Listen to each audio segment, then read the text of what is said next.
Okay, so shall we start or wait for 10 more seconds? Yeah, let's wait a few minutes. Right, 5, 4. The numbers are still going up. 2, 1. I'm clicking start now. I don't see the numbers. If you Look look in at the participant panel. There's a attendees number. Oh, okay, right. 24, I see 18. Oh, total. 27, Oh, total. That includes us. I guess. Okay, we should probably mute if we're not Okay. Zhangzhen. Yeah, from the attendee list, I can actually allow them to talk. That's good. So I know how to make them, on stage. Folks, we should all mute except for Zhangzhen. Except for the presenter. Yep, great.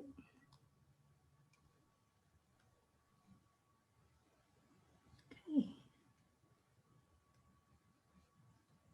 So we are just waiting for 1 more minute to allow more participants to join us.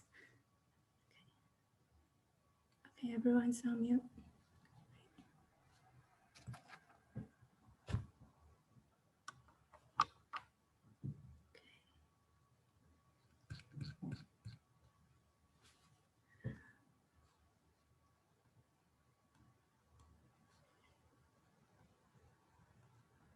Okay.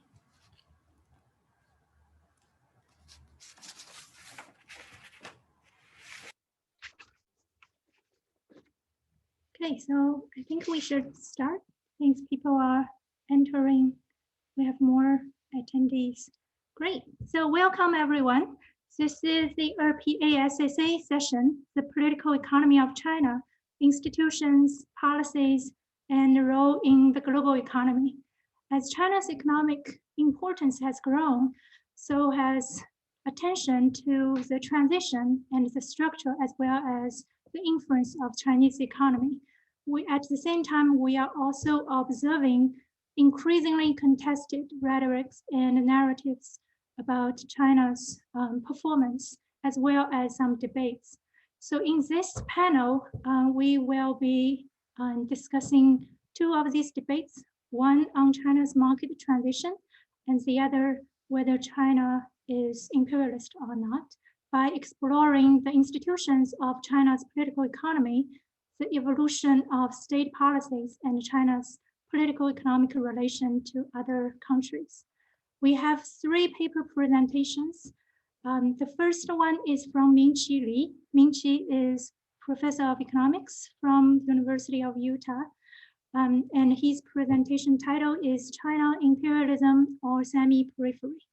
The second is by David Kotz and myself.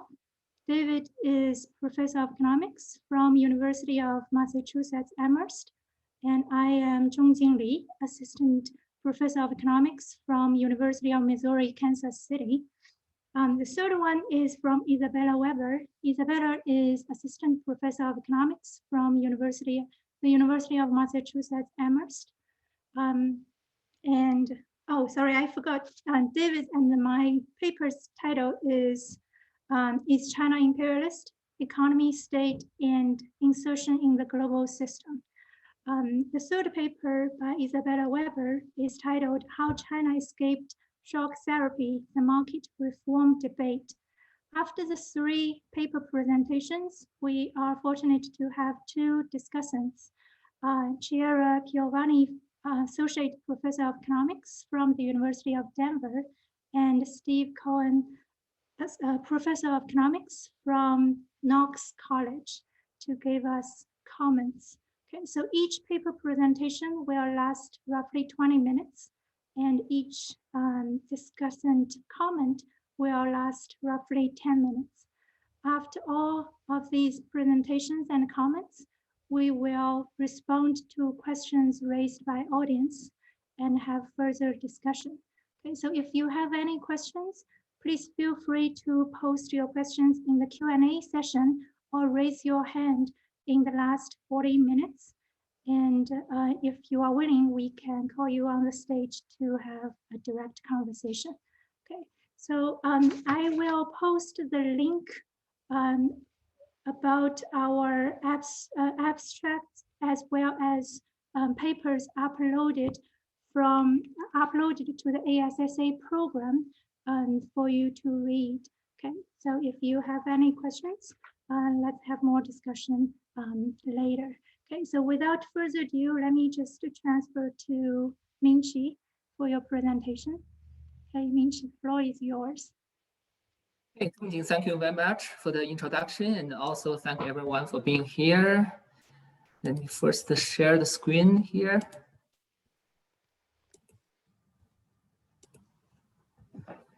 Okay, so as Zhongjing talk about, China has been now a major driving force of the global economy. And so in this context, and we know China is actually already the world's largest economy measured by the purchasing power parity. And then also, although measured by the market exchange rate, China is still the world's second largest economy after the United States. Right? So either way, China now is one of the leading driving force of the global capitalist economy. And then also the Chinese economy has been growing rapidly, and China's demand for energy and other commodities has also been growing. And so currently China consumes about 60% of the world's total supply of cement and about 1/2 of various commodities like aluminum, nickel, copper, steel. And then China is the world's largest oil importer and also consumes a very large fraction of various agricultural products. And then in the meantime, China's investment in many parts of the world like Asia, Africa, and Latin America has also been growing. So in this context, there has been argument from both the non-Marxist literature and the Marxist literature that China has become a capitalistic imperialist country. So if we look at the non-Marxist literature, so there has been a widespread publication from the Western newspapers as well as magazines that argue that China has become a new colonial power that exploits the rest of the world, especially Africa, part of Asia, and then Latin America. So for example, back to the year of 2017 and 2018, there have been a number of articles that publicized about Chinese capitalist exploitation of resources and cheap labor, abuse of local workers in the context of African countries. New York Times in May 2018 published an article that argued that China's Belt and Road Initiative has consolidated the rule of local corrupt dictators, set up death traps for a number of countries, and also promoted invasion of Chinese culture. And then the Financial Times published an article that the Chinese investment in many cases has turned local countries into China's client states. So in a manner that was similar to the historical Western imperialism.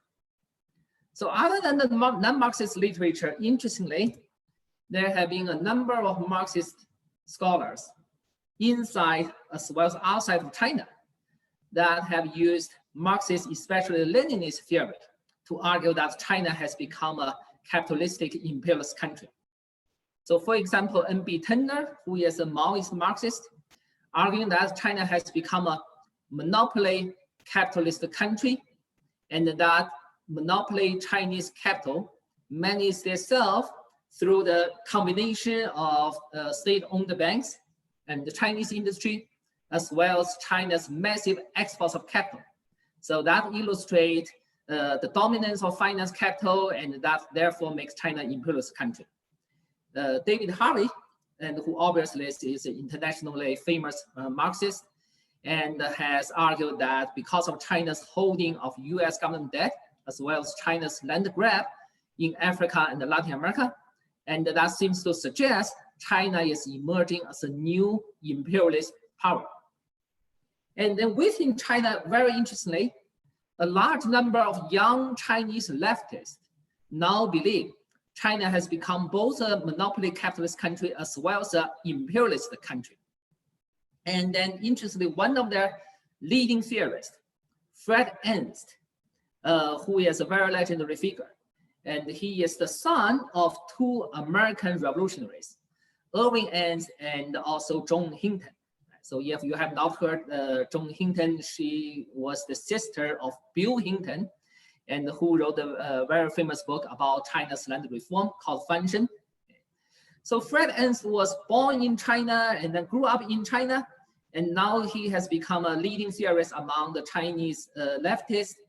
And in a number of articles, Fred argued that China's state-owned enterprises have become the world's most powerful monopoly capitalist group, and then China is an emerging imperial power, and that will compete with the American imperialism for the position of world hegemony. Okay, so for the Marxists, the question about whether a country of imperialism or not, and usually require understanding about the Lenin's theory.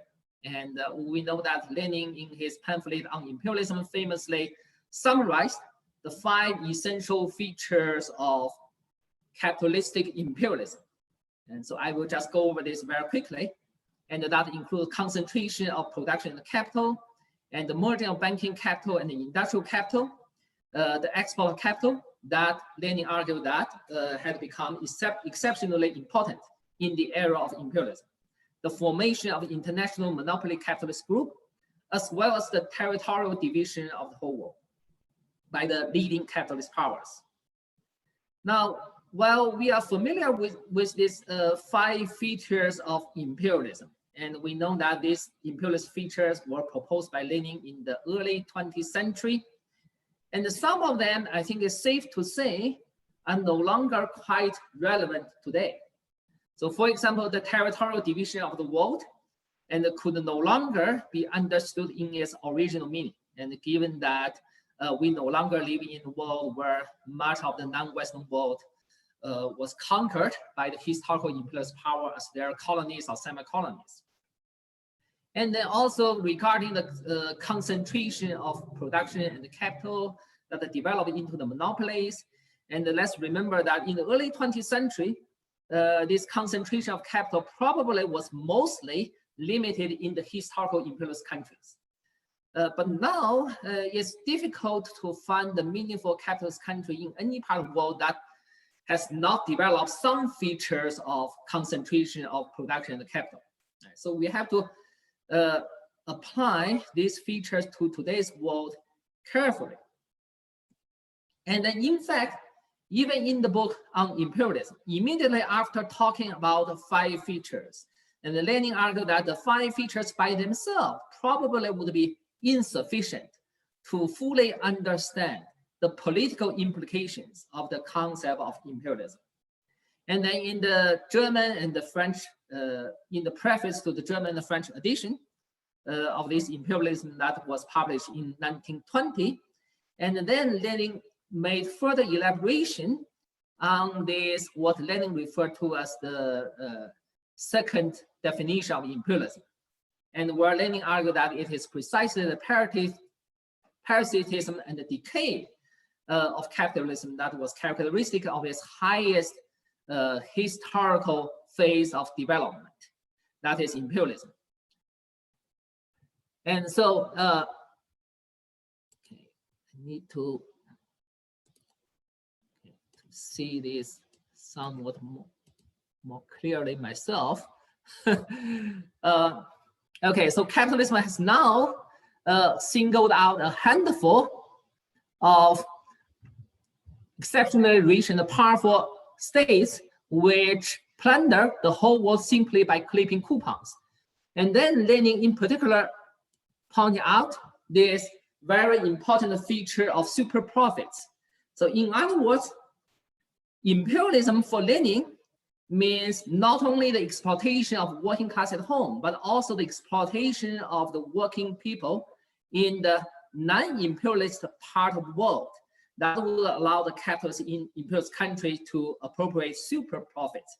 And these super profits for Lenin constitute the material foundation for the rise of the labor aristocracy, as well as later that will become the basis for social reform in the historical imperialist countries.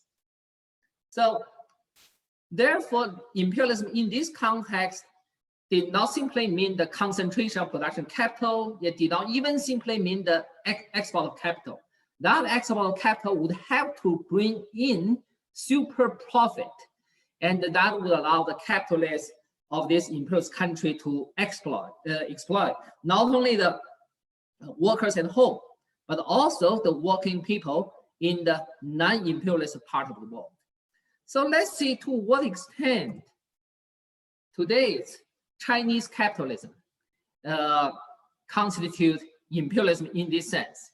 And I think later Zhongjing and David, and we'll also talk about this and regarding whether China has completed its transition towards capitalism. Right? So for now, let's say to what extent the Chinese capitalist economy is also an imperialist country.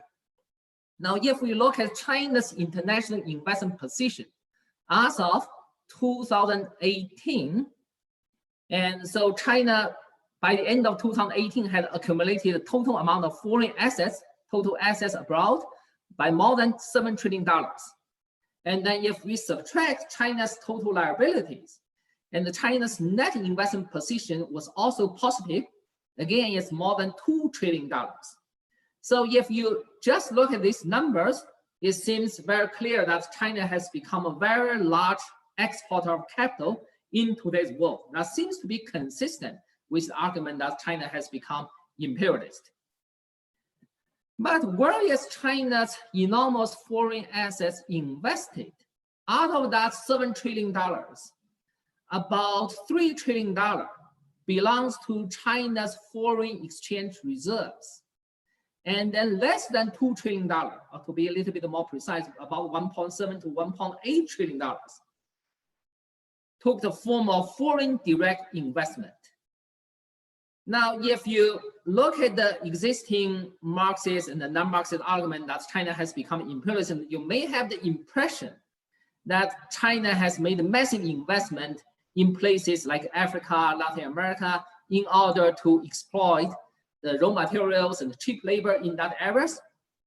But if you look at the actual places where Chinese capital is invested, out of the $1.7 trillion total stock of China's foreign direct investment, only $43 billion was invested in Africa. And then just under $390 billion that was invested in Latin America. Okay, so investment in Africa obviously was very small. And how about investment in Latin America? That seems to be an area that has abundant natural resources.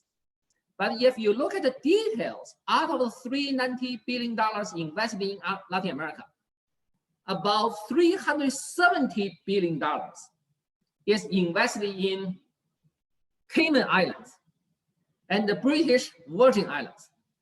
These are obviously not areas that can produce massive amount of mineral resources, right? But instead, these are tax havens.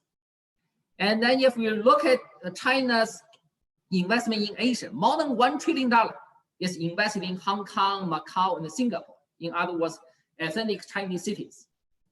So about 90% of China's total foreign direct investment is not invested in areas where you are supposed to exploit cheap labor and natural resources, but instead invested in either tax havens or ethnic Chinese cities. And so these do not match the features of traditional imperialist investment. Instead, it looks like a lot of the investment that probably would involve a lot of elements of capital flight and money laundering. And then if we look at the rate of return of the Chinese investment, if we look at the rate of return of the Chinese investment, and so in this case, we are comparing this red curve, that's the average rate of return on China's total investment abroad. This blue curve, that's the average rate of return on the total foreign investment in China. So over the years, and you can tell that the average rate of return on foreign investment in China China is about twice as high as the average rate of return of China's investment abroad.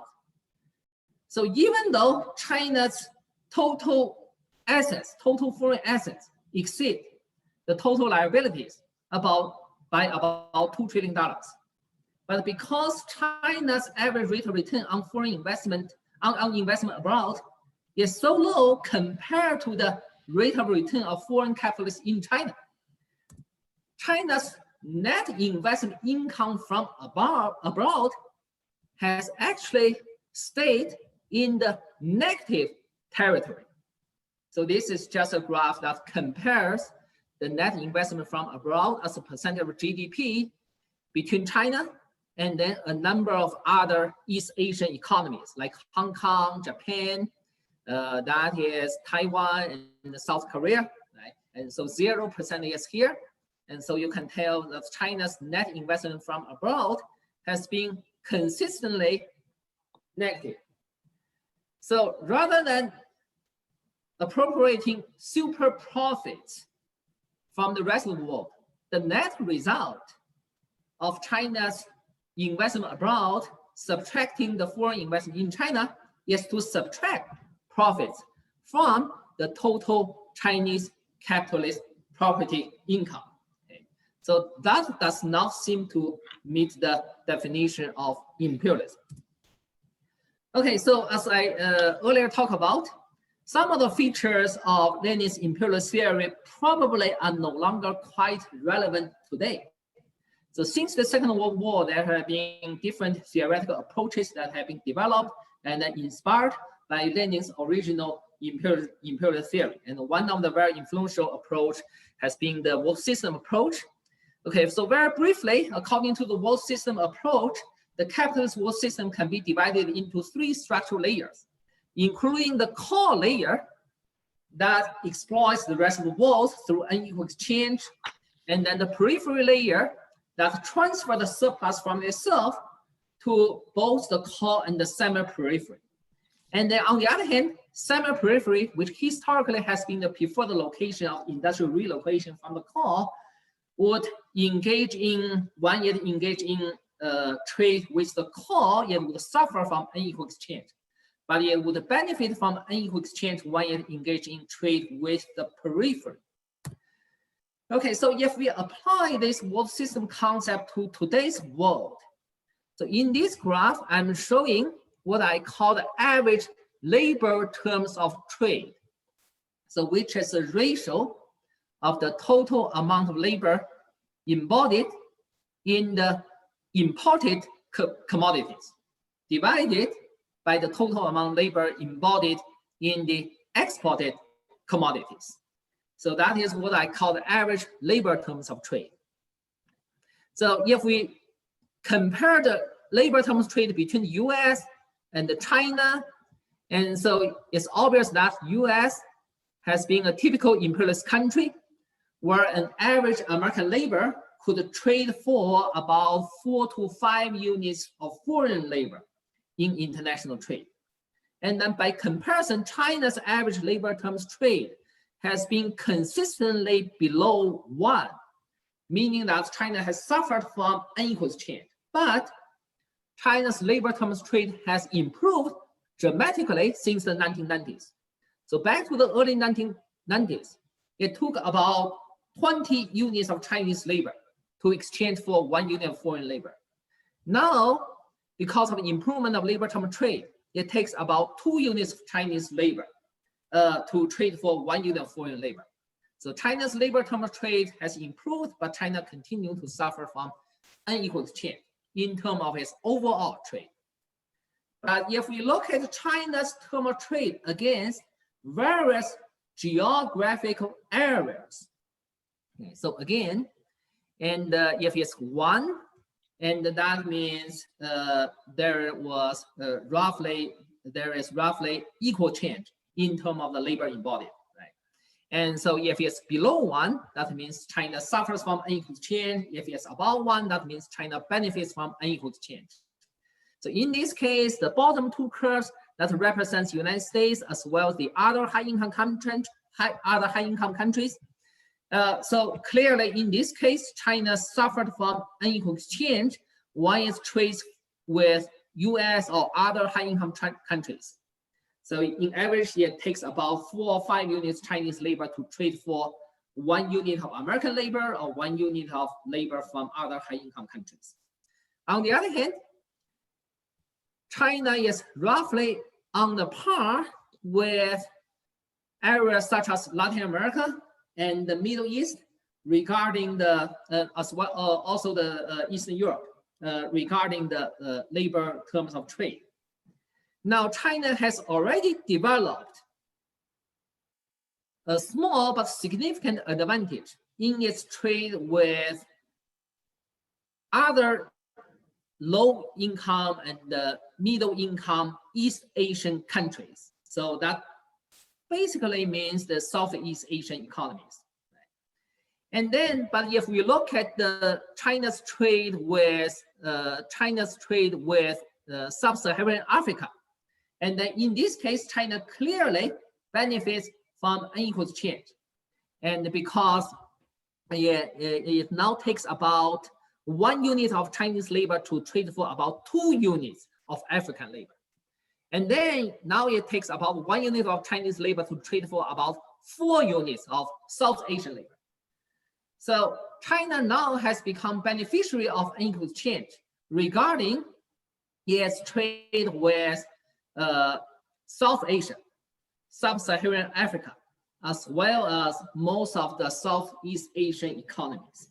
So even though in average, China is still suffering from unequal exchange, and you could say that China now is an exploiter in terms of unequal exchange in its trade with much of the world that includes Southeast Asia, South Asia, as well as Africa. So given those considerations, I think it would be best to describe China as a semi-peripheral country. So earlier we have talked about that even though China suffers from unequal exchange, China's labor terms of trade has improved dramatically over the past several decades. So could China's labor terms of trade continue to improve so that in the foreseeable future, China would rise into the core of the capitalist world system, and then in that sense, become a new imperialist country? And I think that is highly unlikely, partly because China is such a big country that accounts for about 1/5 of the world population. And therefore, for China to become an imperialist country, it would require a very large, cheap labor force in the rest of the world to be exploited by China, in addition to being exploited by the historical imperialist countries. But in addition to that, there are contradictions for the Chinese semi-peripheral capitalism. So we know that China's rapid economic growth has been based on a very intense exploitation of a very large cheap labor force. But in the future, you would expect that both the Chinese workers as well as the urban middle class would demand a growing range of political and economic rights. And so that will begin to undermine the foundation of China's capitalist accumulation. And then in addition, China's rapid growth of labor productivity has been made possible by very heavy investment, especially in recent years. And in the traditional Marxist terms, that means rapid increase in organic composition of capital. So the combination of these two factors, the growing demand of social rights by China's workers and then urban middle class, as well as rising organic composition of capital, has led to a classical situation of falling rate of profit. So if we compare China's total economy average profit rate, represented by this solid dark curve, compare that with the US profit rate, represented by this gray curve. So in the 1990s, as well as the first decade of this century, China's profit rate used to be quite high, about twice high as the American profit rate. But starting from about 2007, China's profit rate has declined rapidly, now approaching the US profit level. And so these curves, this colored curve just represent different possible future scenarios. So if these trends continue, you would expect China's profit rate to fall below the international average profit rate in the not very distant future. And then if that happens, that could lead to either massive capital flight or possibly a very serious economic crisis. And then in addition, we know that China's economic growth has been based on very heavy consumption of material resources as well as environmental degradation. And then in particular, China now is the world's largest contributor to greenhouse gas emissions, accounting for about 27% of the world's total carbon dioxide emissions. And so China's carbon dioxide emissions grew very rapidly from about 2000 to 2013. Since then, China's emission growth has slowed, but still stay at quite elevated levels. And so this blue curve and the green curve just represent two different possible scenarios that will be required for China to reduce its emissions and in order to meet the global requirement of climate stabilization, defined as limiting global warming to no more than 2 degrees Celsius. Okay, so from this graph, it's obvious that it would require immediate reversal of China's emission pathway. If that is not happening, and then that would make the global climate stabilization very difficult. So if China continue to advance into the core of the capitalist world system, and most likely it will make it essentially impossible for the world to achieve the objective of climate stabilization. And so for that reason, I would argue that not only China's rise to imperialism would be highly unlikely, it's also highly undesirable from the point of view of having an equitable and sustainable human society in the future for China to become an imperialist country in the future. So I would just stop here and then give it back to Zhongjing. Okay, thank you, Mingqi. I just want to remind everyone that our paper presentation has to limit to 20 minutes for each. Okay, Mingqi, there are a few questions in Q&A that you may want to respond. Okay, these are questions directly for you. You want me to respond now or after the presentation? I mean, if it's just a clarification question, you can respond just by typing your answer. Or if it requires a more full, detailed response, then let's just wait until the Q&A session later. Okay. So the second paper presentation is by David Kotz and myself. So David, do you want to go first? You should mute. You are on mute. Yes, that was our agreement. The paper that Zhangjin and I are presenting will be in two parts. I will present the first part and Zhangjin the second part. Following on Mingqi's presentation, this will show the diversity of perspectives in URPE. While Mingqi argued that China is not imperialist, Zhangjin and I will argue that China is not imperialist, although the basis of our argument will be different, as you will see. I can cover only the main points in my presentation.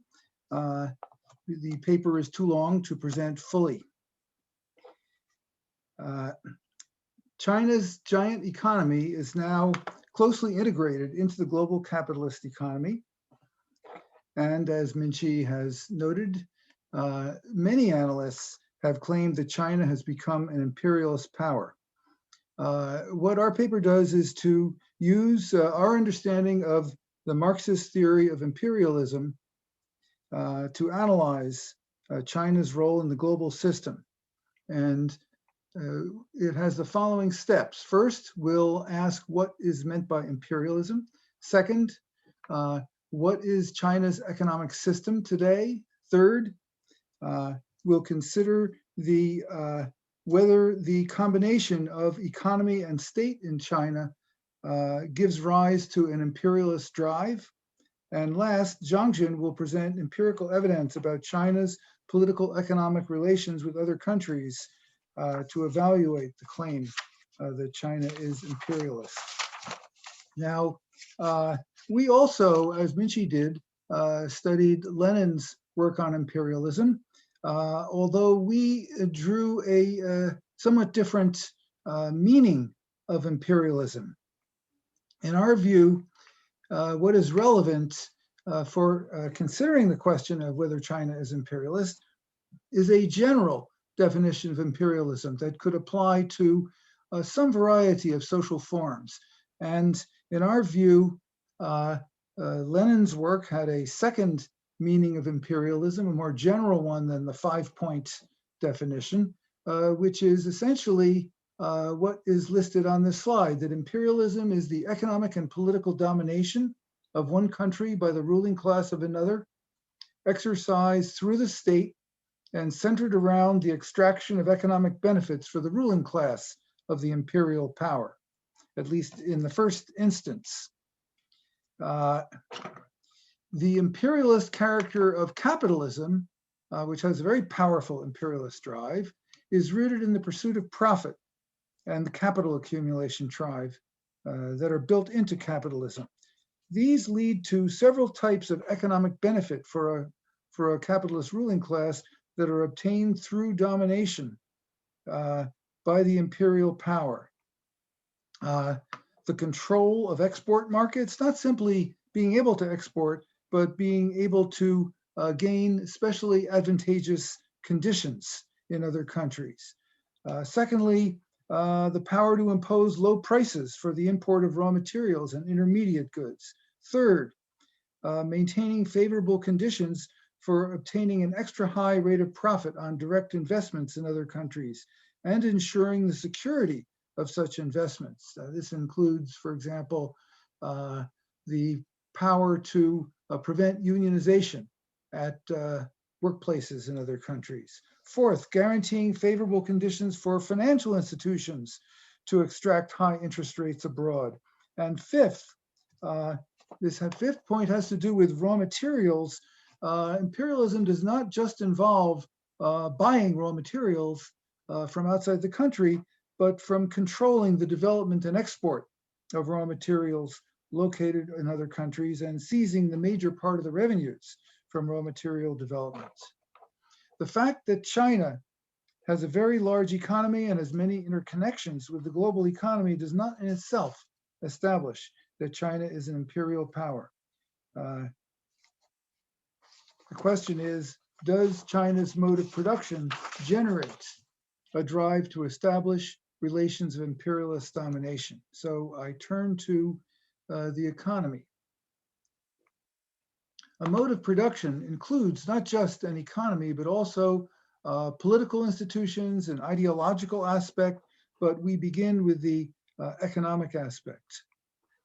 In 1953, 4 years after the Chinese Communist Party took power, the CCP began constructing a new system centered around state-owned enterprises and economic planning. 25 years later, in 1978, China turned in a different direction. The economy shifted from a planned economy gradually into a market economy, although with a significant party and state role in regulating and directing the economy. And after the early 1990s, a growing sector of privately owned enterprises emerged, although a significant sector of state-owned, state-controlled enterprises remain. Now, it's important to specify what we mean by capitalism and socialism or communism. Marx's account of a capitalist economy in Capital Volume 1 finds three key features. It's a system of commodity production, that is a market economy, but that's not enough to say that a system is capitalist. Second, the wage-labor relation. The actual producers are free wage laborers who sell their labor power to a class of capitalists who own the means of production. And third, the aim of production is profit for the capitalists, appropriated in the form of surplus value. Now, there is some debate about how to define socialist or communist economic base. From Engels' Socialism, Utopian and Scientific, there emerge three features: that commodity production is replaced by a planned economy, private property and the means of production is abolished, a concept that shows up in the writings of Marx and Engels in many places, and is replaced by some kind of public or social ownership. And third, the aim of production is not profit for an owning class, but it is to satisfy human wants and needs. So with these two concepts in mind, how do we characterize China's economic base today? It's important to note that actual socioeconomic systems always have some combination of forms. Today, capitalist systems have some element of economic planning and some socially owned enterprises. State socialist systems that have existed in recent times had some private enterprises and some market relations. To analyze a mode of production in a particular time and place, it's necessary to take account of the different forms and come up with some kind of judgment. We are still gathering and processing data about the ownership relations, which I'll turn to first, but initially we focused on the industrial sector of China's economy, for which there's the best data for our purposes. Figure 1 shows the share of assets in the industrial sector in China for 3 years, 1998, 2008, and 2018, that fall into two broad categories: public enterprises, which actually has several subforms, and private enterprises, which is overwhelmingly capitalist forms. And you can see that the share of public has fallen from over 2/3 in 1998 to a bit over 1/3 in 2018, and the private share from under 1/3 to just over 60%. For employment, the share of public enterprises, which had been about 60% in 1998, fell in 2018 to only just under 18% by employment, while private employment rose to 82.1%. In our view, for determining the economic weight of the state in the overall economy, the share of assets is relevant. It roughly indicates how large state investment will be state-controlled investment will be relative to the whole economy. However, for determining the mode of production, the share of employment is most relevant. Today, less than 20% of the industrial workforce works in public enterprises, with over 80% producing surplus value for capitalists. Our conclusion is that the ownership data indicate a capitalist economic base in China. Now, a capitalist, wait a minute, why did I skip? Just a minute, a glitch, sorry about that. Second, what about the market versus planning? Today, China has a predominantly market economy. Public enterprises are required to operate in the market economy. Workers no longer have a guaranteed job in a public enterprise. The contract system is increasingly spreading in state-owned enterprises. It's true that the state more actively directs and regulates the economy than in other economies with a capitalist economic base. However, that is a difference of degree rather than kind. Prior to the neoliberal era, a number of major capitalist states had active state regulation of the economy. The third dimension of capitalism is production for use or for profits. The large private sector, obviously, is based on production for profit. And even in the shrinking public sector, the party and state policy has increasingly emphasized that state-owned enterprises should pursue profit as their aim. Our conclusion is that production is largely for profit, not for use. All three dimensions of China's economy indicate that it has a capitalist economy, capitalist economic base. Now, we assume that the capitalist sector of China's economy generates a drive for imperial domination, as capitalists do everywhere. However, that drive can be exercised only through the state. Normally, in class society, the class that rules in the economic base also rules in the state. However, that relation does not hold in all times and places. There are many examples of countries with a capitalist economic base, but a state not dominated by the capitalist class. In Turkey under Ataturk, in South Korea under the military dictatorship, in both cases for a prolonged period of time, a military group controlled the state and the capitalist class was subordinate, clearly subordinate to them. In our view, a key feature of the Chinese overall mode of production today is that while the economic base is capitalist, the state is not dominated by the capitalist class. It is controlled by a party, the CCP, which has a self-perpetuating leadership group, and they are not controlled by the capitalists. They are promoting a set of economic goals different from the profit goals of the capitalist class. In our view, the economic goals of the leadership in China are first to promote economic development of China toward becoming a prosperous country with a high living standard, which requires maintaining a high growth rate. Second, technological advance toward the world technological frontier. Third, propelling China toward becoming a major actor in global political and economic affairs. And fourth, recently, movement toward environmental sustainability. That China now has a capitalist economic base has implications. China's market economy creates a potential overproduction problem, which requires growing aggregate demand. Workers have relatively low bargaining power, and the state has to make up for it if the economy is to continue growing rapidly. That requires a combination of export promotion and public investments. Second, the development and technology aims mean that China needs inward FDI, outward FDI, and the opportunity to cooperate in research and development with institutions outside of China. Third, the economic growth goal requires a growing inflow of raw materials and other inputs from outside China.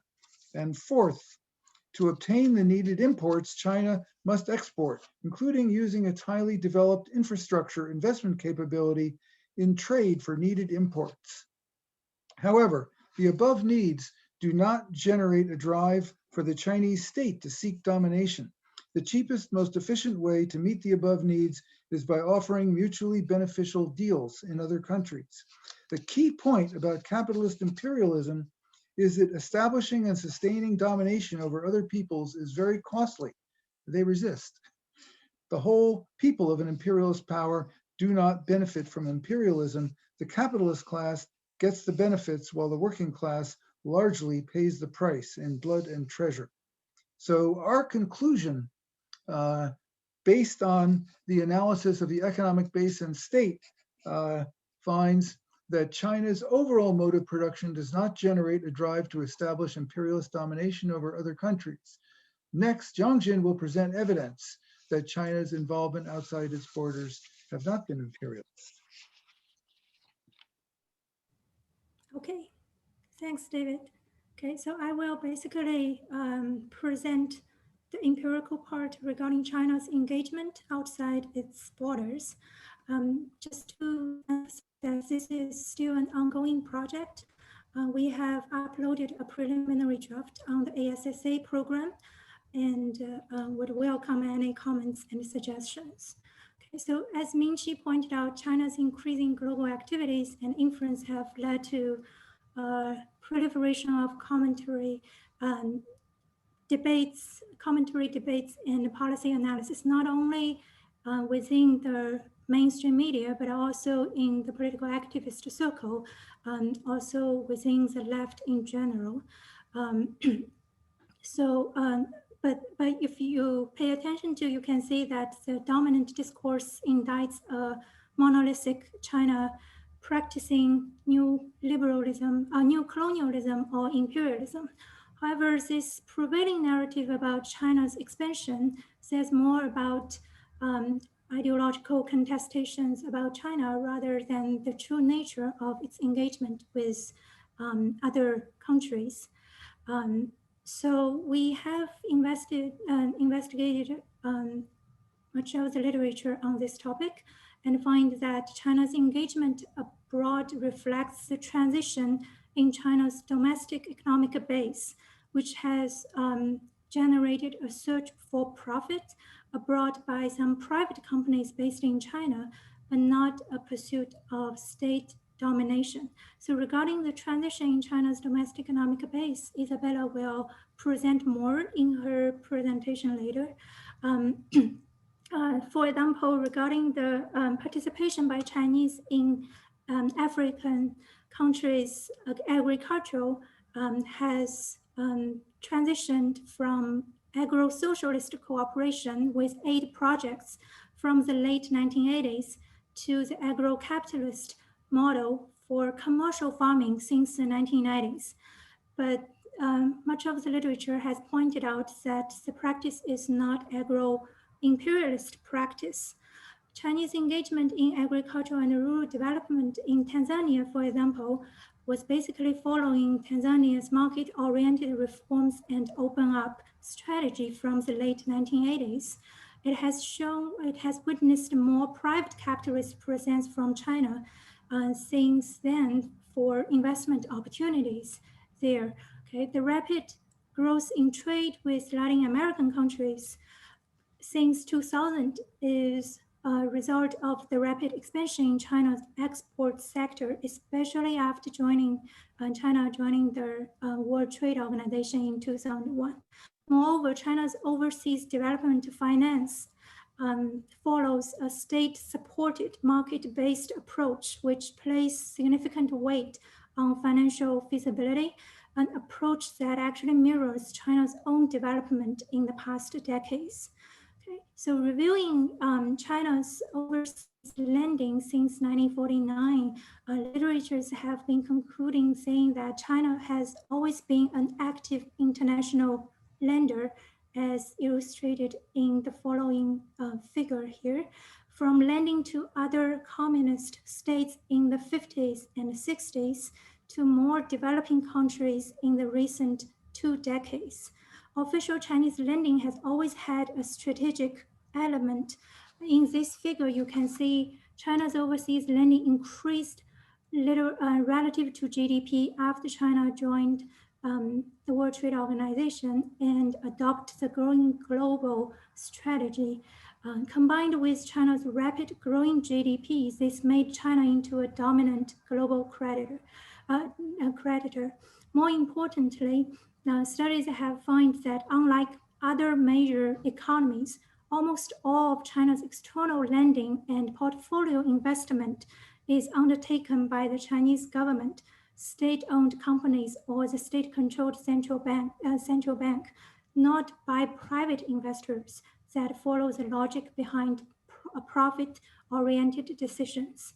It is true that many Chinese outward investment are aimed at extracting natural resources and gaining access to advanced technology for China's domestic economy. However, this is an endeavor to sustain domestic growth and stability, which is crucial for the party's legitimacy. Chinese official lending programs, such as the more recent Belt and Road Initiative, function as a vehicle for China's economic statecraft and international cooperation, rather than a search for state domination. Moreover, the investment and loan decisions are mainly channeled through 2 policy banks, the Chinese Development Bank and the Export-Import Bank of China. Both of these 2 banks are largely development-oriented and policy-oriented financial agencies still controlled by the state that aim to achieve the policy objectives of the party and the state, rather than originating from private capitalists in pursuit of profit. So Chinese Development Bank has a mandate to finance quote unquote infrastructure, basic industries and pillar industries. And the Chinese Export and Import Bank has a mandate to finance, facilitate the ongoing global of Chinese firms' strategic importance. The two banks follow state guidelines when they select industries and projects to finance following their state's general policy agendas. They are also financial agencies subject to the supervision of China Banking Regulatory Commission, the state's financial regulatory body, and more importantly, they are powerful state-owned agencies perceived with their own prudence. The rationales are pursuing the state's political and foreign policy objectives, enhancing the creditworthiness of the projects, and facilitating and encouraging exports. So according to the data by aid data from William and Mary College and Global Development Policy Center from Boston University, China's official overseas investment has been predominantly for long neglected transportation and communication, infrastructure, and energy supply projects in developing countries. Okay. And its loans are typically advanced at zero or near zero interest, often repaid in natural resources in some kind of quasi-barter form if they are not canceled entirely. A large share has gone to countries that are not beneficiaries of recent debt relief initiatives. By investing and lending largely to developing countries, especially low-income countries, and promoting industrialization in the global south, China is seen as supporting initiatives to address development problems not solved by neoliberalism's corporate initiatives. Quite different from more advanced countries' approach in prioritizing private corporations' development, China's investment and lending emphasize the recipient to be the public sector. The evidence suggests that China's strategic lending programs are also aimed at reaching more mutually beneficial deals rather than at securing conditions for extracting extra high profits by Chinese capitalists abroad. Okay, and there's one more aspect regarding the multilateral approach as well as the non-economic aspect of investment. I'll skip this part since I think I'm already beyond the time. Researchers from the School of Oriental and African Studies also conducted 4 years of intensive fieldwork and interviews comparing Chinese and non-Chinese manufacturing and construction companies in Africa, especially in Angola and Ethiopia. They find that Chinese capitalists have treated local workers similarly to the treatment by capitalist investors from other countries, while by contrast, Chinese state-owned enterprises have been more responsive to requests from the host government regarding more job creation and better labor conditions. Other research has also found that Chinese projects create net employment for national workers and crowned in domestic firms as well. Okay. So recent studies actually have found that Chinese firms' interests in the Belt and Road initiatives do not necessarily align with those of the state. Private investment, however, is still not a large share of overseas investment, and private capitalists do not appear to be strong enough to press the Chinese state to enforce their interests in other countries. The predominant share of official investment and lending follows the parties and the state's general policy agendas for economic growth and stability. Our review of the evidence supports the conclusion that China's engagement beyond the border does not actually follow the dynamic of capitalist imperialism. Okay, so to conclude, our theoretical analysis implies that China does not have a drive to establish imperialist domination over other countries, although the Chinese economic base has become capitalist. our preliminary empirical investigation provides evidence that China's involvements outside its border have not been imperialist, but this is more kind of a practical project. We are following more recent development. We plan to do further investigation of this question before reaching a final conclusion. Okay, so this is for our presentation. Let me stop share and invite Isabella to give the third presentation. Isabella, can you share your slides?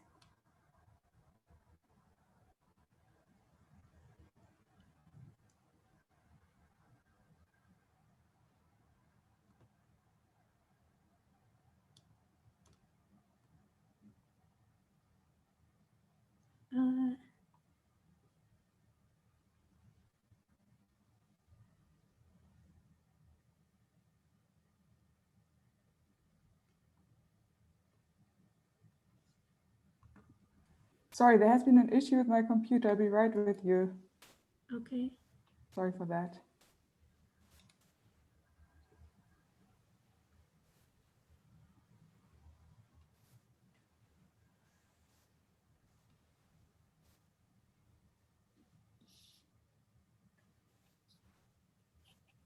Can you see my presentation now? Yes. But not Yes. in full screen. Okay. Sorry for this. Thank you so much, Zhongjing and David, for arranging this session. And thank you, everybody, for zooming in on the 3rd of January, very ambitious time. This presentation is largely based on my forthcoming book, How China Escaped Shock Therapy, the Market Reform Debate. Obviously, it will not be possible to present the whole book in the short time that I have, so I will focus on one subsection, one part of the book in this short presentation. To motivate my presentation, I would like to start by the observation that recent research has shown that neoclassical economics has been systematically introduced to China from the late 1970s onwards, and that the Chinese economics profession has largely assimilated to the global mainstream, while the economy has deeply integrated into global capitalism, as Mingqi and Zhongjin and David have just illustrated in great empirical and theoretical detail.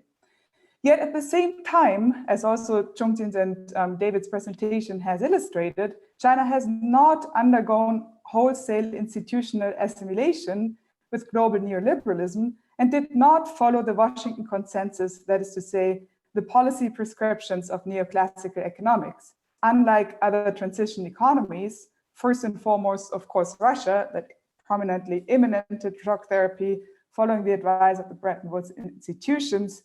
And subsequently, we observed Russia's fall and China's rise as two really divergent paths and in some sense a crossroads in the global economy. So on the one hand, we have this integration into neoclassical or mainstream economics of the economics profession in China. And on the other hand, we have this very different trajectory in terms of reform and economic policy. So this raises the question, what was or what has been the role of economics in China's reforms? And I would like to suggest three possible explanations of the tension between neoclassical economics as a profession and a discipline and non-mainstream reform policies in China. The first possible explanation is broadly in line with what used to be the dominant narrative, mainly coming out of political science, interpreting China's reform trajectories. That is, economics and economists played no or only a very minor role in China's reforms, which emerged from pure policy experimentation.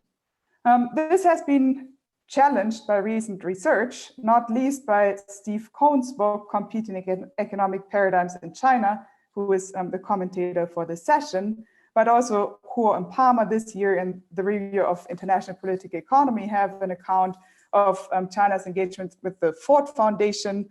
Pete Bottelier of the World Bank has written on the role of economists in China's reforms. And of course, Julian Gewürz's book, Unlikely Partners, that has received quite a lot of attention. The second interpretation, that is, I argue in my review of Gewürz's book in China Quarterly, published in 2019, broadly in line with his reading of the unlikely partnership between international mainstream economists and Chinese reformers, is that the advice of neoclassical economists in China differed largely from that provided in other countries and is in line with Chinese gradualism and Chinese economic policy. My take, which I'm developing in great detail and at great length with a rich historical account in the book, is that China's economic reform trajectory was shaped by a clash of competing schools of reform economics at the crossroads of the 1980s, when, as I argue, China's trajectory has in many ways been set, and China escaped the fate of shock therapy and escaped the fate of the Soviet Union. So to spell this out in some more detail, the 1980s are critical to understanding China's reforms, a period of intellectual openness and fierce debate. New leadership at the time was committed to market reforms and opening up. That was clear fairly early on, even though there were continued ideological debates and disputes. But it was contested how new institutions should be created. So it was clear that more market would be needed and was part of the reform agenda, but how to create market mechanisms within China's formally planned economy was unclear and was subject to great debate of competing reform economists. Shock therapy was promoted by economists with close ties to the international academic community. So as such, China was not simply pursuing pragmatic policy experimentation and was not part of the global neoliberal turn towards the type of policies that were later congealed in the Washington Consensus. But this shock therapy approach was debunked by institutionalist economists researching China's on-the-ground developments as they were unfolding. China ultimately escaped shock therapy in a policy paradigm of state-led development, which has been just described in great empirical detail by Jungsin and David, largely prevailed, but has been constantly challenged by neoclassical economists and other interests within the Chinese system. This tension between a state-led development policy paradigm and the increasingly mainstream economics profession has been some sort of a trench warfare that created a constant tension and a constant renegotiation of the boundaries of reform and opening up, and a constant debate over the question how precisely different steps of reform should be carried out. Broadly speaking, I think that Mark Blyth's theoretical framework from the Great Transformations can be used as a model to make sense of what happened in the Chinese case, which is something that I'm developing for a paper that I'm working on.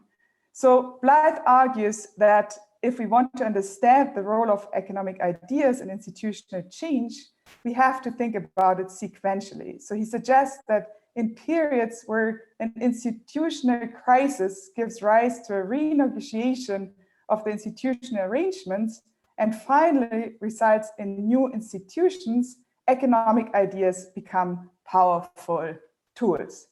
In such a situation, economic ideas, according to Blyth, serve to interpret the crisis, serve as a tool for coalition building, a weapon to attack the existing institutions, but also to develop a blueprint for new institutions. Finally, once the set of new institutions has emerged, economic ideas create institutional stability under this newly emerged policy paradigm. So the idea here is that once the set of new institutions is established, there is a coherence between economic ideas and institutional practices and policy paradigm. I argue that in the 1970s, China did indeed run into a crisis after Mao's passing that ultimately resulted in a transition from the ideal of continuous revolution to what has been labeled economics in command, and that in this context, indeed, economic ideas became very powerful. but it was not simply one set of economic ideas. Instead, it were competing paradigms of reform economics that performed all these four functions outlined in Blythe's framework. Ultimately, this debate of the 1980s culminated in a battle over shock therapy. And by the 1990s, China had escaped shock therapy, which would have been the policy prescript of neoclassical economics. However, neoclassical economics had become the dominant, or was in the process of increasingly becoming the dominant academic doctrine also within China. So as such, the new policy paradigm, the new set of institutions, was not aligned with the increasingly dominant academic economic ideas, which created a tension that was part of the continuous institutional change that is in many ways still ongoing. For my book, I have conducted extensive oral history interviews in China and in the UK, Germany, and the United States. I'll spare you the details here. So when I talk about the market reform debate and the escape from shock therapy, I think that the culminating moment is really in the mid-1980s. As I said, it was clear fairly early on that Deng Xiaoping's agenda was very much more markets. So already in 1979, Deng Xiaoping told a foreign journalist saying that the market is limited to capitalism is wrong. Why can't socialism practice market economics? As far as the agricultural reforms are concerned, I think they're absolutely central to China's reform trajectory. And economic research did play a critical role here in assessing the on-the-ground developments. But there was less of a highbrow debate among reform economists. Then there was a debate over the question of how to introduce market mechanisms into an industrial command economy. So the biggest clash between the different reform paradigms was on the question of how to reform the urban industrial core of China's economy. This is a very stylized representation of the ideal of one big national workshop in a planned economy. Obviously, I'm not arguing that the Maoist economy was exactly functioning like this, but I do think that it helps to use such a heuristic to understand what was at stake in the debate. So broadly speaking, central command authorities that of course would need to be unpacked if we were to do a more thorough institutional analysis here, controlled different production units within the economy to different degrees. So production units that were producing raw materials or industrial intermediate goods were controlled much more tightly than production units that were producing non-essential consumer goods or retail goods. Nevertheless, the overall logic was that prices were set by the central command authorities and that outputs were delivered in response to commands and that inputs were assigned by the central command authorities. So as such, prices were important financial transactions, but they did not guide the decisions of the individual production units. And in this setup, the parts of the economy, that is the raw material and industrial goods production units that were considered most essential, also were attributed lower prices in order to facilitate a transfer of resources from the sectors that were considered less essential. So by design, the prices of raw materials and important industrial goods were below what any notion of value or equilibrium or cost accounting would suggest. So the question of the great reform debate was how to introduce market mechanisms into this basic setup. On the one hand, there was what I'm here very broadly labeling the dual-track market reform group, which was mainly composed of young rural reform intellectuals who formed an alliance with older generation leaders and who had an educational background in being mainly self-trained during the Cultural Revolution when they were sent to the countryside in Marxist classics, Maoism, but also increasingly Western social sciences and economics as they returned to the cities and formed study groups, entered the universities, and pursued their quest for knowledge.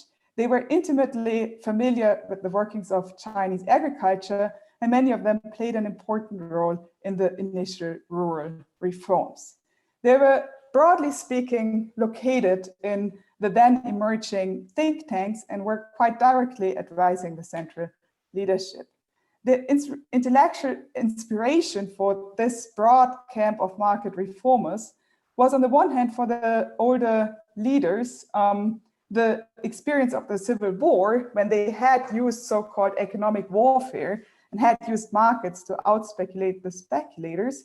And on the other hand, for the younger generation, empirical studies in China on the ground and the historical reform experiences in Hungary and Yugoslavia, which this group of reformers toured in order to understand what was happening in terms of the reform experience to that date in what was considered the most successful cases of reform.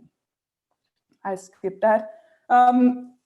The basic idea of this group was to grow into the market, which is to say that less essential production units should be allowed first to produce beyond the requirements of the plan, which would then eventually, by a kind of demand pull logic, also create demand for more downstream goods, and thereby would entice production units to grow into the market after they would have fulfilled the quotas that were continued to be required from the central command authorities. The idea here is really that the core of the system keeps running, while at the same time any lack in the system is used in order to induce growth, where the existing institutions become the agents of market creation. So the idea is to use the existing structures in order to create markets, initially at the margins of the system, but as the market dynamic takes hold, this would increasingly also unleash a transformative dynamic that would change the working of the system as a whole. On the other hand, let's take a quick step back and ask ourselves, what do I mean when I say shock therapy? So this is here not specific to China, but more broadly to the logic of shock therapy. In the literature, there's, I'd say, a broad consensus that at the minimum, shock therapy is composed of 4 elements, which is liberalization of oil prices, combined with macroeconomic austerity to control the general price level, and finally combined with trade liberalization and, of course, privatization. But even the most die-hard shock therapists acknowledged that privatization was a slow process and couldn't be achieved overnight. Also, trade liberalization required all sorts of renegotiations of trade agreements and so on. So all of that would take time. So the only thing that really could be achieved in one big shock or one big bang was the liberalization of oil prices combined with macroeconomic austerity. So we can think of the Big Bang as the really shocking element of shock therapy. And this idea of wholesale price liberalization overnight and as fast as possible was very much present in China's reform debate from the early 1980s onwards. So who were the people arguing for shock therapy in China? These were largely, I mean, broadly speaking, obviously I am generalizing here, middle-aged established intellectuals, as well as young academics that often had backgrounds in the sciences. Many of them had training in orthodox socialist economics of the Soviet type, and were also the first who got to study modern economics in the US and England. Some of them also started off as engineers or computer science and then changed into economics. Their institutional affiliations were, broadly speaking, more with the Chinese Academy of Social Sciences or top universities, rather than with the more applied policy institutions. They drew their intellectual inspiration from Eastern European reform economists such as Bruce Schick and Kornai, monetarists such as Friedman and Gregory Chow, but also the so-called Erhard Miracle of Western Germany, which was taken as the metaphor of the possibility of creating a growth miracle by liberalizing prices overnight. And finally, there was an element of cybernetics in this in the intellectual formation of this group. So what did this group argue?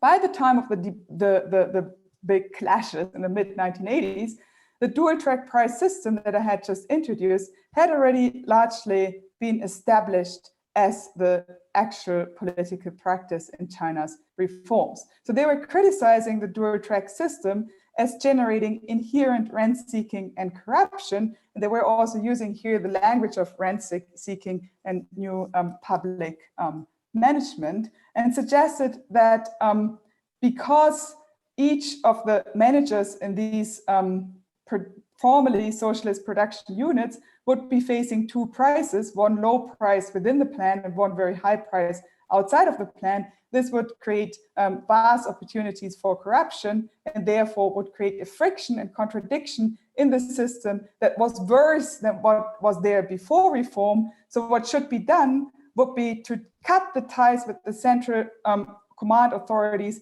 as quickly as possible, combine this with tight fiscal and monetary control, as well as wage and tax reform in order to get the whole vector of prices right, and in particular to let go of the prices of the core of the industrial economy, where the idea was that destroying the links to the central command authorities or destroying the old planned links would miraculously create markets by its own.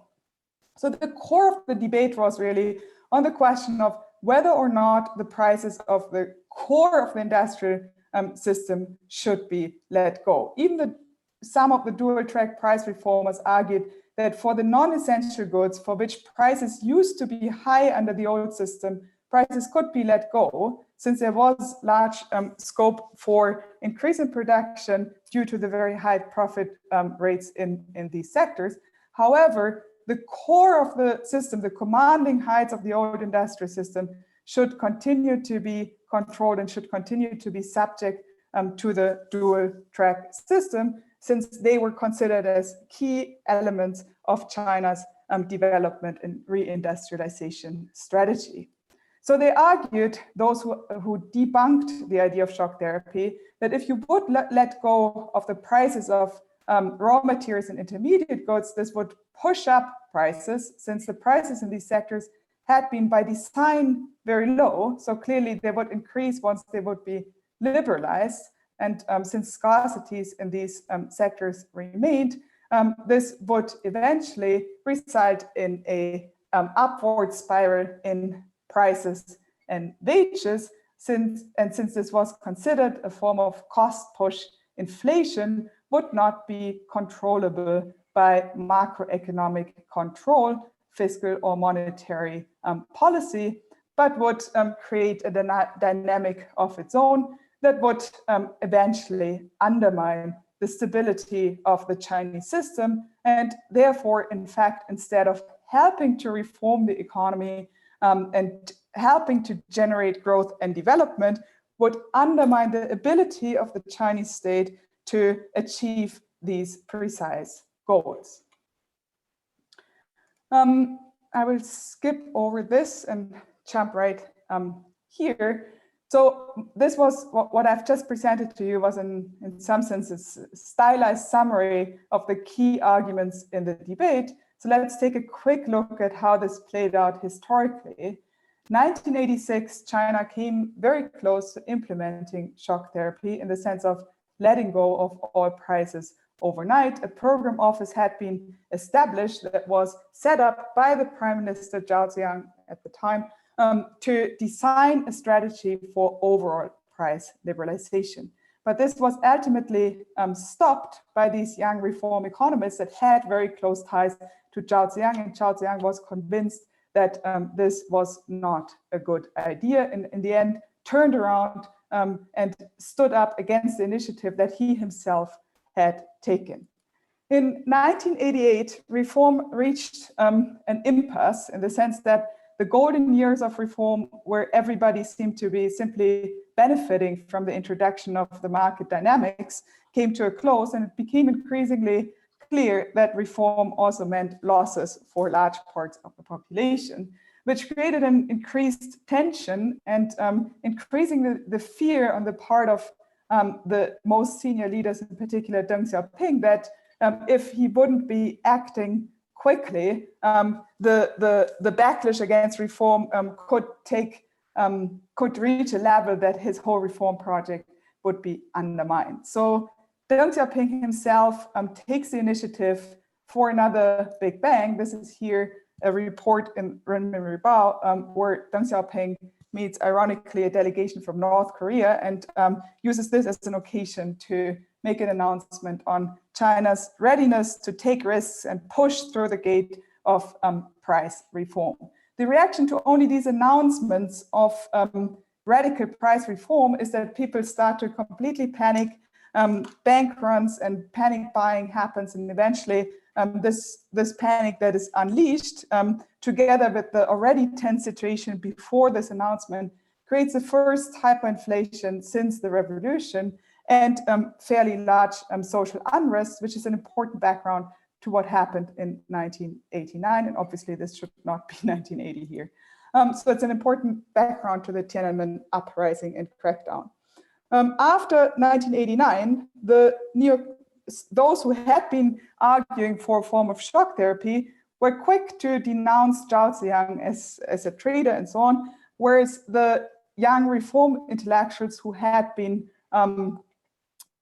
basically risen to influence thanks to Zhao Ziyang, stood loyal with Zhao Ziyang, but also stood in support of, issued a statement in support of, or expressing sympathy with the protesters. So after 1989, both Zhao Ziyang and many of these institutionalist-minded economists that had been critical in the 1980s, setting China on the path of reform that it ultimately took, more or less disappeared. Not all of them, but many of them disappeared from the scene, and certainly in the majority did not enjoy prolific careers in China's economics departments.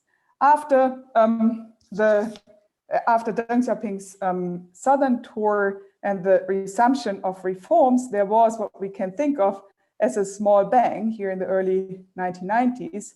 In this chart, you can see the share of government-set prices in the in production materials, which, as I've tried to argue, was the most critical sector. And you can see how from 1984 onwards, the share in government-set prices was gradually and, in fact, quite quickly decreasing, and market-determined prices were becoming increasingly important. And then you can see this very steep decrease in the early 90s, which can be considered a small bang. However, we can also see that a fairly constant share of prices continued to be government set in this important sector of the economy, following the logic of controlling tightly the most important parts of the economy and letting go of the less important,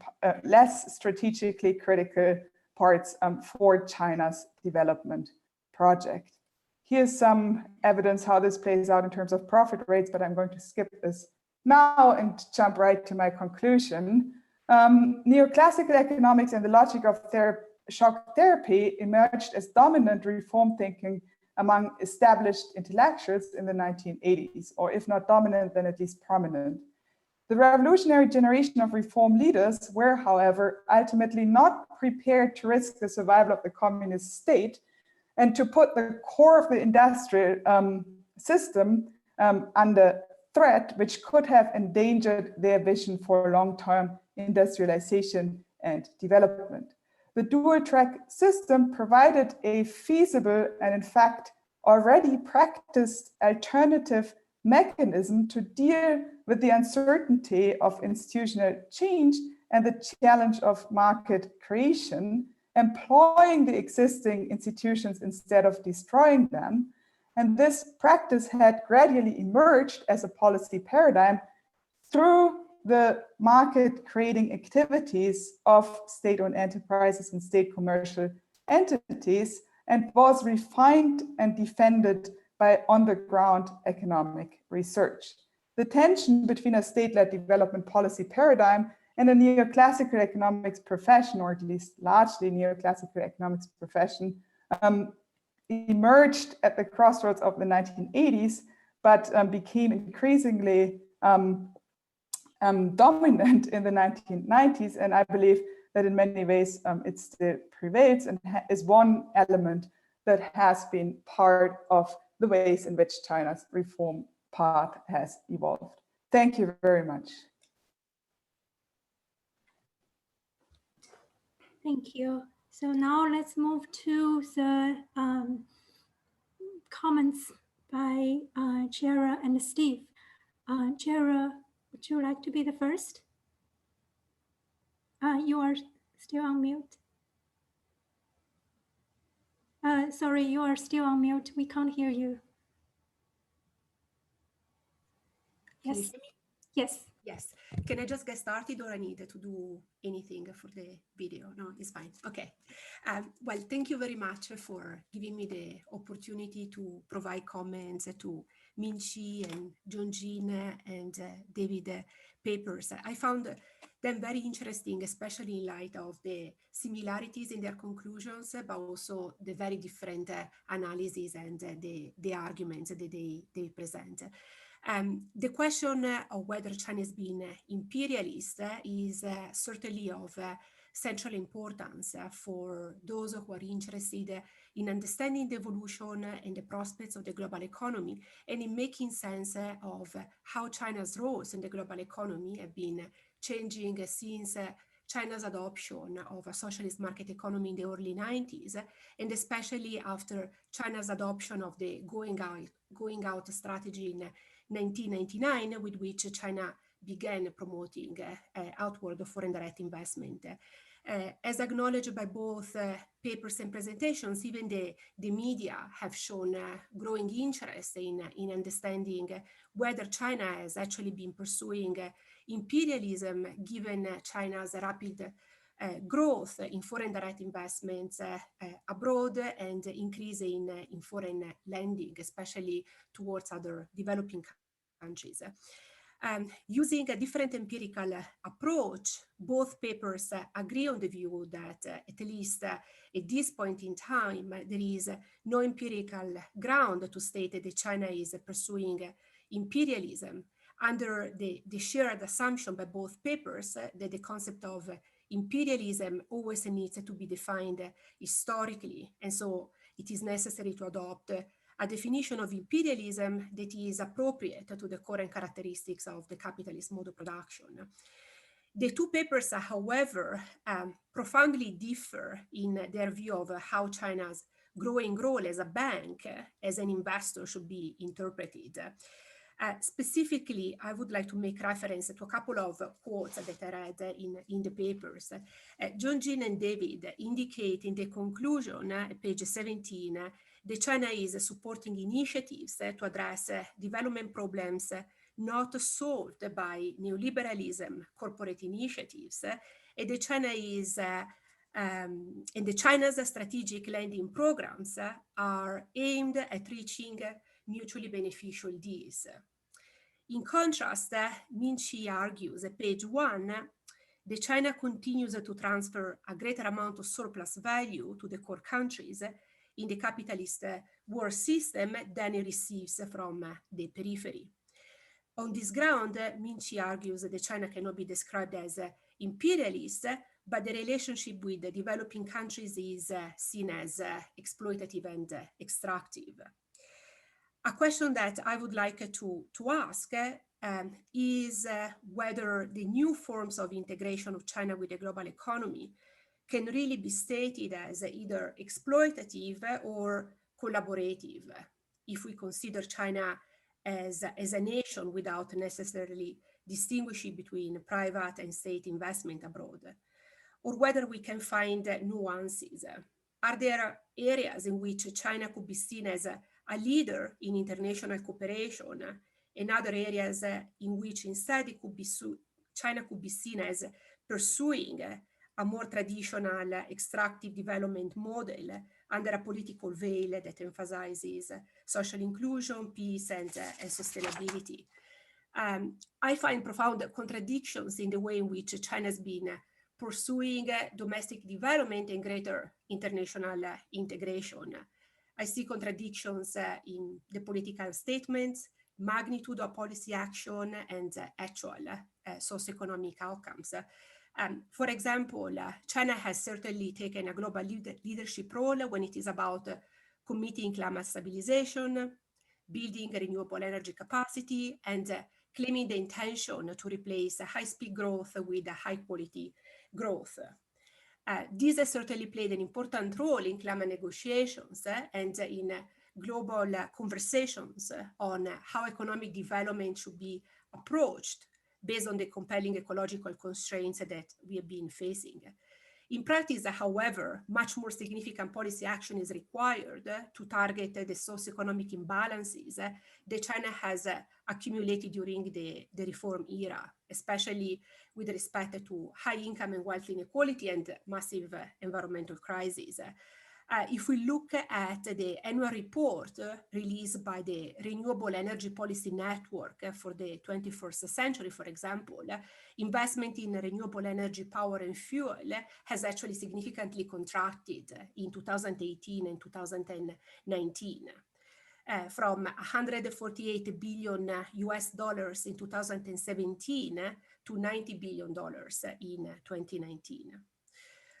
So if we accept that China is not attempting to pursue imperialism, I think it is important to better understand what direction the Chinese economy is undertaking. Is China genuinely attempting to promote a more inclusive global economy? And so the observed contradictions could be explained by the need of generating more incisive policy action? Or is China using the political discourse and policy initiatives to generate consensus, but without any real commitment in departing from a traditional exploitative development model? Given China's growing role in the global economy as an investor and as a bank, I think this is a critical question that we need to ask. As we face the existential threat represented by climate change, especially given the limited time window that we have available to achieve climate stabilization, it is important to understand whether China is helping the global economy move in the right direction, whether it is helping but at an insufficient speed, or whether the goals of the Chinese authorities do not substantially differ from the national economic goals pursued by traditional capitalist countries. In the context of the current global pandemic, I would also like to ask Minchi, David, and Junjin what they think about the impact of COVID-19. As China has been able to show economic resilience and apparently also more effective control of COVID-19, how this may impact the political and economic relationships between China and other countries, and especially between China and other developing countries. Finally, just a couple of minutes, I have two more specific points for David and Junjin and for Minchi. I see that David indicated in the presentation the economic benefits associated with imperialism in a way that is a little different from the paper, if I understood correctly. But my point holds anyway. In the paper at page 5 and 6, economic benefits are indicated in relation to export of commodities, import of commodities, export of capital, and access to raw materials. So something that I would like to add to the list is possibly to consider also adding export of waste as one economic benefit. Developing countries have been playing an important role as a global sink, especially in relation to plastic and electronics. And since 2017, China has introduced important restrictions when it is about willingness to import waste, and essentially this has put in crisis the global waste market. And to Minchi's paper, in the section on unequal exchange and global exploitation, What about expanding the analysis on unequal exchange based on labor considerations only to also include instead natural resources, waste, and flow of energy, essentially making reference to the unequal ecological exchange literature. So my question is mostly, how would the conclusion change if we were to expand the analysis from labor considerations to ecological aspects as well? This is all. I'll be within 10 minutes. Thank you. Thanks much for the questions and comments. So Steve, would you like to follow? Okay. Can anyone see me or hear me? Yes. Okay. Very good. I had prepared, written out some comments, but in the interest of time, I'm going to abbreviate some of those comments. I think that one of the basic questions posed by Isabella's discussion of the debate over shock therapy versus dual track is, to one extent, is that the central issue that defined the, in a sense, evolution of Chinese policy and economic thinking in the 1980s. And as I'll try to make a little bit clearer, my feeling is the distinction between the two positions was very important in the debate over price decontrol. And the shock therapists were, of course, devastating in Russia and other places where their advice was followed, and the Chinese escaped that collapse. And that's not trivial. But in my opinion, the two positions, either shock therapy or gradualism, were basically going towards the same thing, which was a market society, eventually with private property, competition, and so on. And so I would see the real essential debate in the 1980s between what I call the adjusters, who wanted to keep planning but adjust it, and the marketeers, who wanted to shift towards an economy with markets, private property, and so on. And I went thinking, I'm trying to skip to something here.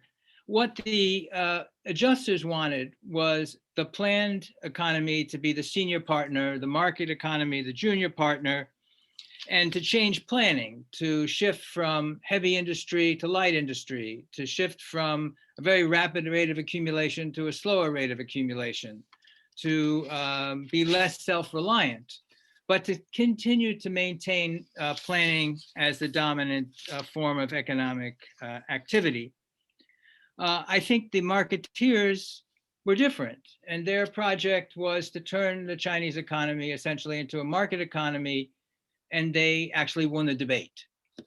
So I don't want to trivialize the debate over shock therapy, but I think it was really the adjusters who lost and the marketeers who won.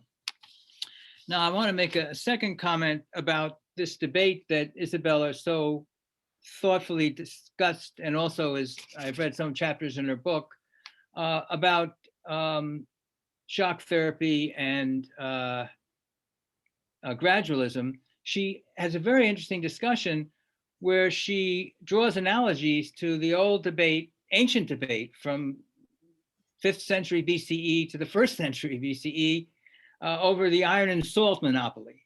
And what Isabella argues is that there were abstract theorists in both periods. In the dual track shock therapy debate, there were the shock therapists who believed in perfect markets, general equilibrium prices, and quantity theory of money. And against them, there's a more pragmatic, institutionally defined position that says inflation simply isn't just a monetary phenomena. Price decisions are not simply equilibrium. And she says that's one abstract versus concrete, or let's just use it that way. And then she goes back to the iron and salt debate in the 1st to 5th century BCE and says, in this case, the abstract people were the Confucians, who said if we just had right thinking and righteousness, the economy will take care of itself. What we have to do is have ritual correctness, and it will generate appropriate outcomes. And they're challenged by the merchants and the pragmatic government officials. And so she tries to analogize the Milton Friedmanites as essentially Confucians, who are deriving conclusions without any empirical data from a perfect abstract theory. And so she calls the abstractionists the literati in the ancient world, and of course, the Milton Friedman people in the modern world. Let me make one or two more points. I'll skip the others that I was going to make. I think we've got to give the other people watching at least a chance to chime in. I want to make one observation that's interesting about the treatment of ethics and economics stimulated by the debates over price decontrol and iron and salt monopolies. The contrast here is between Mandeville and Confucius.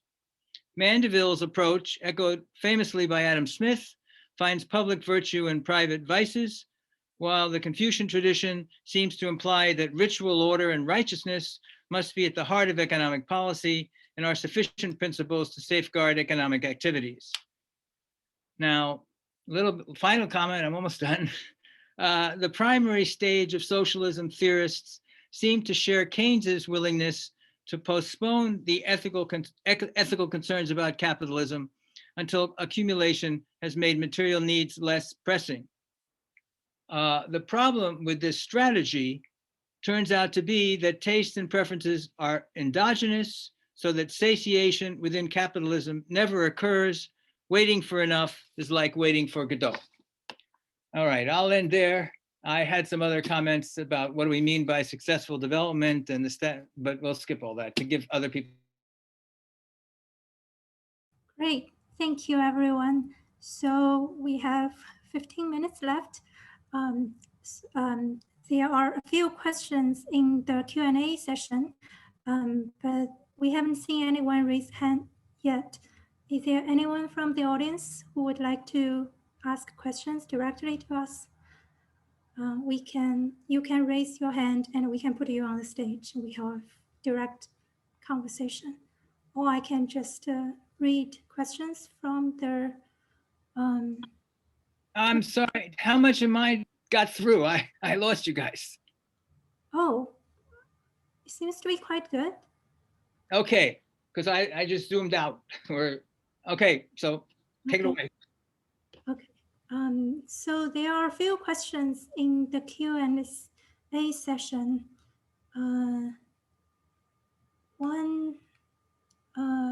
Can you see these questions, everyone? So a few questions are already answered. There's one from Paul, says, by some many measures, China has been transforming faster than any country in world history, and we have little sense of where this will end up.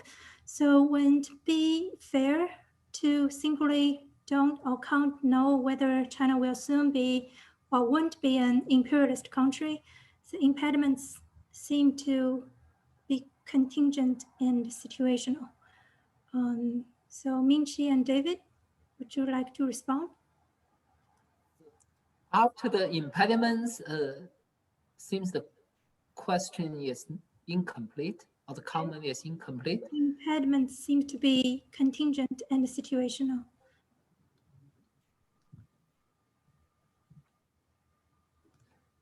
Should I take a stab at this while you're thinking, Vinci?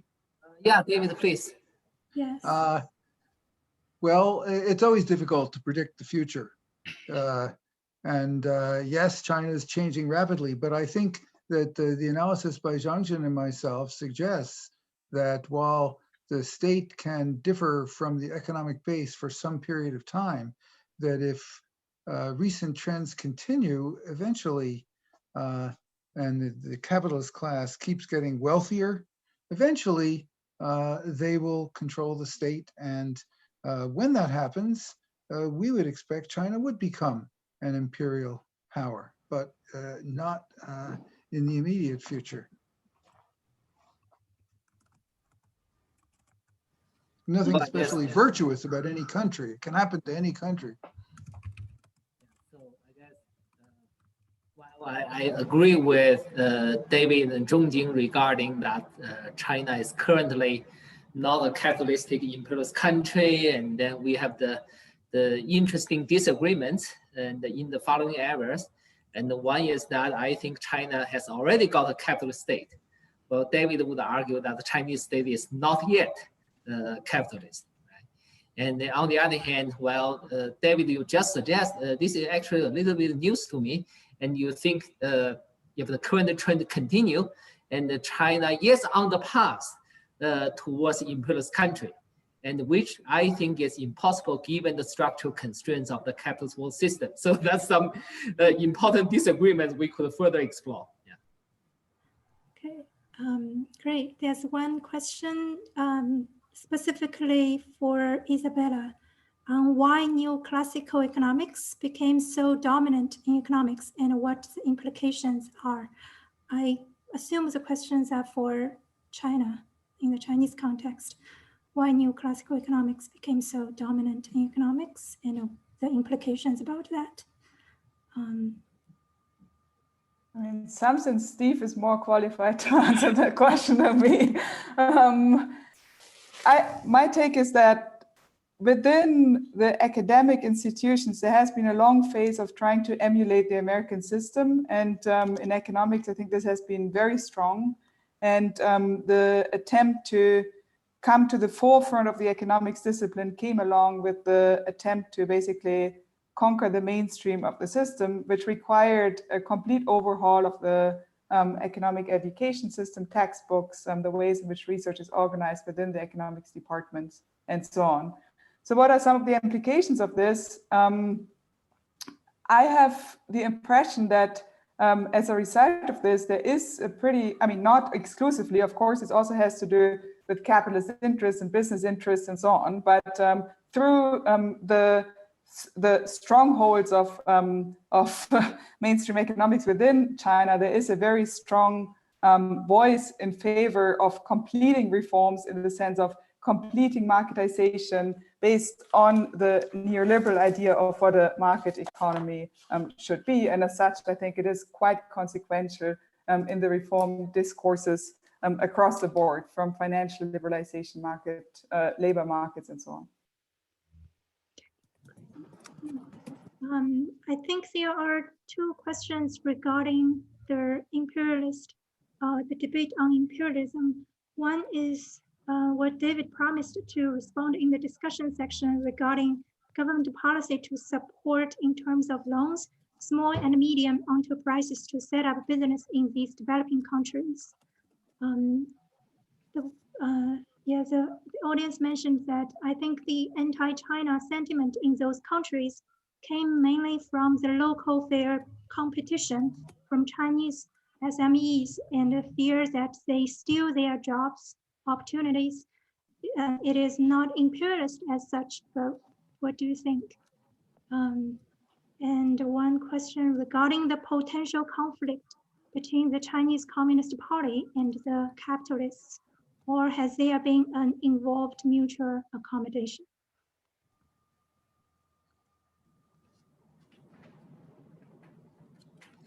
So I'll just Zhongjing, you want to respond? Yeah, I'll just quickly respond to the employment issue. According to the outward FDI statistic yearbook by the China's outward FDI statistic yearbook published early this year, last year, China's outward FDI created 3.8 million jobs abroad. Among them, 60.5% are local jobs, which was actually a 20% increase from the previous year. I'm not actually arguing this entirely about the job implication, but at least this shows some kind of job creation potential of the Chinese investment. And it has been justified or supported by some other literature talking about the crowding effect as well as local job creation. Now, of course, this has been quite different from the earlier socialist period of investment. I mean, we do have to admit that China's overseas investment has become more commercialized. Okay. David, would you like to, or Ming-Chi, would you like to respond to the question regarding Communist Party and the state? Okay. Before talking about the Communist Party, let me quickly say a few words about China's foreign investment. And so let me just say that even though I would argue that China is not an imperialist country, but it still feels a little bit weird, especially from the Marxist perspective, to say capitalist investment creates certain number of jobs. And then, so even though China is not imperialist from my perspective, and I would not deny that, Chinese capitalists exploit the local workers or local resources when they invest in Asia, Africa, or Latin America. So I think that's an important distinction to make. And then regarding the Communist Party, and probably here I differ from David on the question about the role of the Chinese Communist Party. And so I think today the Chinese Communist Party is an effective part of the Chinese state that serves the cause of Chinese capitalism very well. And then in fact, many of the top leaders and all the Communist Party elites, and I consider them to be a part of the Chinese capitalist class instead of a separate part that is different from the Chinese capitalist class. I know David has some different take on this, so perhaps David, you can pick up from here. How did you know I would? In my view, from observing the Chinese state and its behavior, that the dominant group in the Communist Party leadership seems to be pursuing what I think is a statist nationalist path. They're not really socialists in any meaningful sense, but they don't seem to be driven by the overall interests of the Chinese capitalist class. Now, domestically, given that the top party leadership did create a capitalist economy, they do have to defend the interests of Chinese capitalists domestically, which means cracking down on attempts at independent labor organizing and so forth. So they do act to protect the freedom to exploit by Chinese capitalists within China. It's outside of the country where I don't see any evidence that they are seeking the kind of domination that Chinese capitalists would like to achieve in other parts of the world. Now, this is not to say that the Chinese state behaves in a selfless manner, because Chiara raised the question whether China is trying to develop a more inclusive global economy or pursuing a traditional exploitive role. Well, I would say it's somewhere in between those two. I don't think the Chinese state is aiming to reconstruct the world economy to make it more just. But I think that doesn't mean that they're behaving in an imperialist fashion. I think they're behaving aimed at fulfilling certain goals that they see that emerge from the nature of the Chinese economy and their aims for it. But it doesn't push them to try to dominate. I think that's the key point. You know, going in and striking a deal where they will develop raw materials and then import them to China. You know, I don't think capitalists exploit raw materials. I think they exploit workers. And the fact that China is importing raw materials and participating in constructing the rail lines that move them doesn't mean that they're imperialist. It may be a mutually beneficial deal. It's quite different from what the US and the British and the French have done historically in relation to raw materials in other parts of the world. And by the way, the Soviet Union did behave in a selfless way in the third world, and that was because they were socialist and they didn't need anything from the third world. They had all the raw materials they needed, etc. They would build factories. You know, they built the factories in Egypt and just turned them over to the Egyptians here, and they would train them how to run them. I don't see China doing that so much these days. I think the time is almost up. We still have two questions not addressed. One from Howard Stein and the other from David Liederbitter. I have already documented these 2 questions and we'll send to the presenters. Maybe we'll just email you back with our comments. We're about to have a hard stop. Thank you, everyone. Thank you for your participation and discussion. Nice Thank you. and happy New Year. Yeah, 再见。 Yeah. Good to see everybody. Bye.